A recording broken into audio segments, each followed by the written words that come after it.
Hi friends, எங்கள் வீட்டு செடியை தான் இப்போ பார்க்க போகிறோம். இங்கே பாருங்கள், துளசி. அப்புறம் இங்கே நாங்கள் கோயிலுக்கு போகிறப்ப வாங்கினோம். இது ஜாதி மல்லி பாருங்கள்.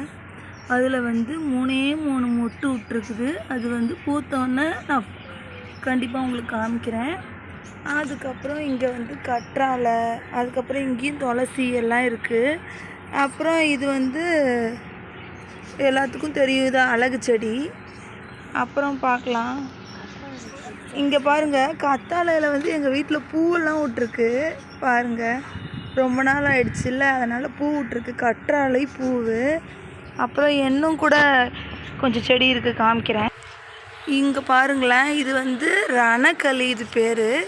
கிட்னி ஸ்டோன் இருக்கவங்க அவங்கெல்லாம் வந்து இதை சாப்பிட்டா நல்லது. அப்புறம் இது வந்து மல்லிகைப்பூ, குண்டு மல்லிப்பூ. அப்புறம் இது வந்து ஒரு செடி, என்ன செடின்னு தெரியல. இது வந்து மணத்தக்காளி, நம்ம பொரியல் செய்வோம் இல்லையா, அந்த மணத்தக்காளி பாருங்கள், பூ விட்டுருக்கு. அப்புறம் இங்கே பாருங்கள், இதில் இந்த மாதிரி பழம் கூட இருக்குது. இந்த பழம் சாப்பிட்டோன்னா வயிற்றில் இருக்க புண்ணெல்லாம் சரியாகும். நமக்கு தெரியும், மணத்தக்காளினாவே வயிற்று புண்ணு வந்து சரி பண்ணும். அதுக்கப்புறம் என்னது, நம்ம உடம்புக்கு ரொம்ப நல்லது. பொரியலாகவும் சாப்பிட்லாம். இந்த பழத்தையும் வந்து சூப்பராக சாப்பிட்லாம். இது நல்லாயிருக்கும், சூப்பராக டேஸ்ட்டாக இருக்கும்.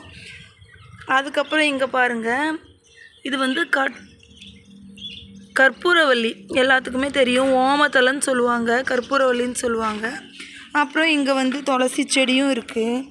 அதுக்கப்புறம் எங்கள் பாப்பா ஸ்கூலில் வந்து ப்ராஜெக்ட்டுக்கு வந்து செடி வளர்க்க சொன்னாங்கன்னு விதை போட்டிருக்கா. அங்கேயும் குட்டியாக செடி வந்துட்டுருக்குது. அப்புறம் எங்கள் தோட்டம் எப்படி இருந்துச்சு அப்படின்னு நீங்கள் கமெண்ட் பண்ணுங்கள். Bye friends.